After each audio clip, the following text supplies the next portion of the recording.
Hello, my name is Joey. I work at the Cliffside Park Public Library, and I'm the Youth Services Supervisor over there. So today I'm going to show you how to use OBS, the program that I'm in right now, to do story times, to do book talks, some virtual programming, and to give you maybe a few ideas of how this can enhance your virtual programming or hybrid programming. Okay, so let's start from the very beginning here. So first we're going to add our camera into the sources. You can see here that I have a display capture, but that's just for our purposes here right now. I add a video capture device.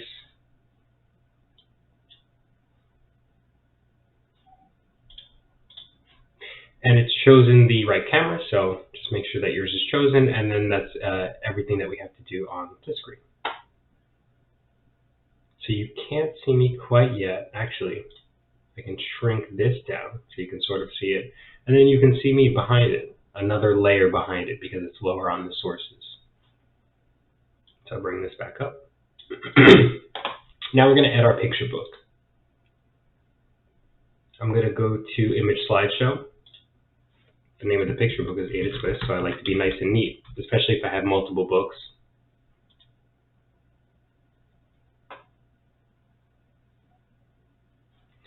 So I'm going to go to Add Directory because that's an entire file. Ada Twist.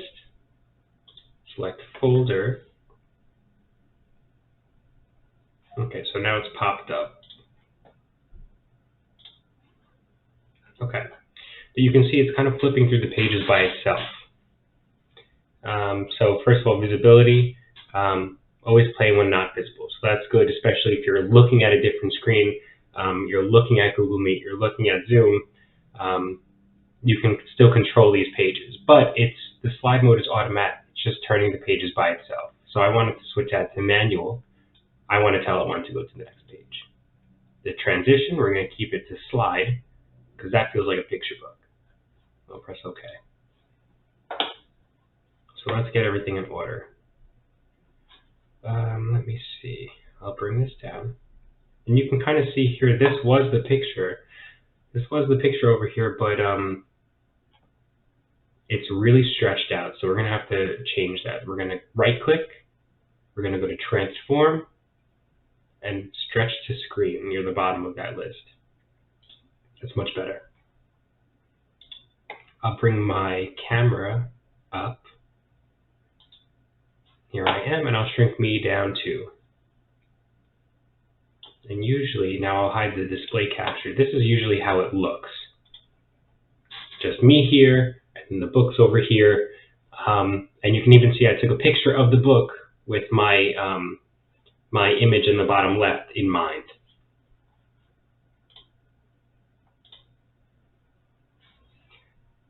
So I'm going to bring this back up so you can see me nice and clear my screen.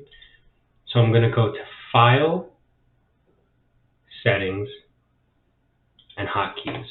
So now this is where I'm going to pick the keys that I want to use in order to control the pages, because it's not going to automatically choose keys for me to press. So I'm going to click right on the right arrow for the next slide, and the left arrow for the previous slide.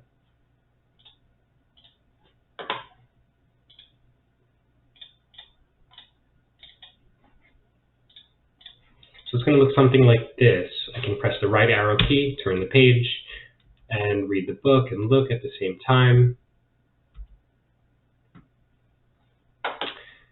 And if you find that your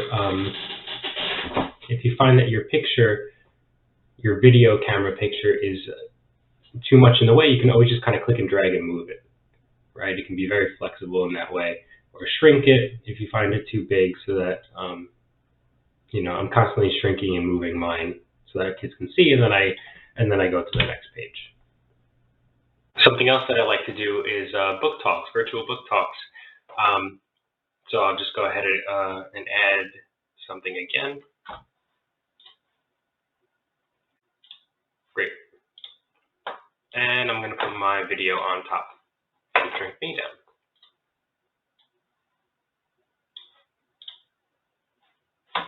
One more time, I'm going to change the hotkeys. So sometimes I'm doing 3 different picture books that I'm reading from, or a ton of different books to book talk.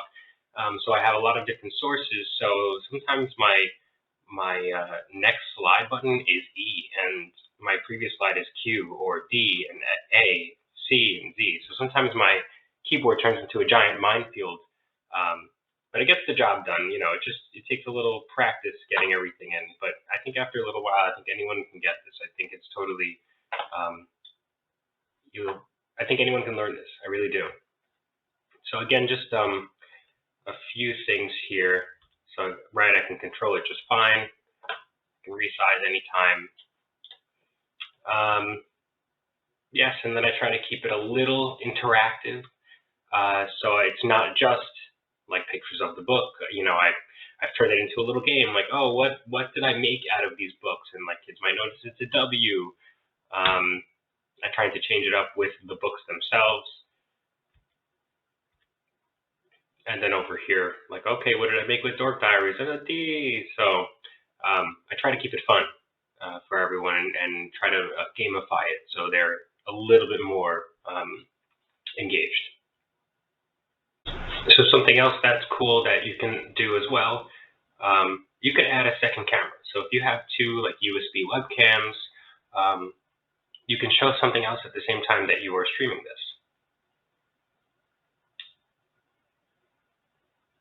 Another video capture device. This time I'm going to click Droid Cam. There I am. Right, and the same deal. I can take this, I can move it around, show a different angle. Like, okay, if I need to do an impromptu story time and I don't have the book ready and taking pictures of, so I can just kind of like show the book over here and be like, okay, kids, today we're talking about winning chess puzzles. And instead of holding the book in front of my face, hiding my face, I can kind of just do this. Maybe you'll have a better setup. And also, like, art classes can benefit from this. And like if you're doing origami or if you're painting, so you need to show your painting, but you want to show your face at the same time. And again, this is something that you can resize, make bigger, smaller, whatever you need to.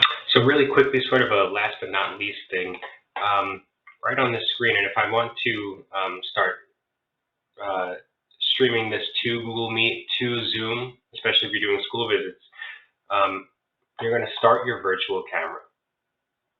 Right, I'm just going to hit that in the bottom right, and then we'll go over to Google Meet. Okay, so now I'm in Google Meet, but my camera's not working because it's already being used by OBS.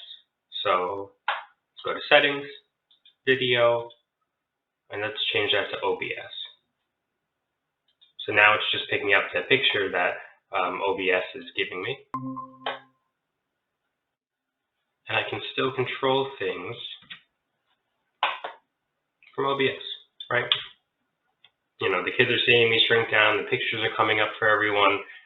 And to go back and forth very quickly, I'm using Alt-Tab to go from OBS to Google Meet, to OBS to Google Meet. So I'm not clicking as much. It kind of helps keep the flow of everything. Okay, so I think I've shared all of my tips and tricks. Feel free to reach out to me. I'll leave my email in the description down below, as well as a few links on how to set up your cell phone as another camera. Or how to even work OBS a little bit, a little better than maybe what I showed you, because I know there's still some more things that you can do. You can put your logo, your library's logo up, so it's just up the entire stream.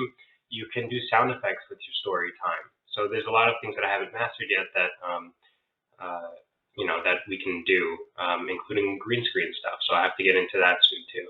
So thanks so much for watching. And hopefully see you soon with another video. Bye-bye.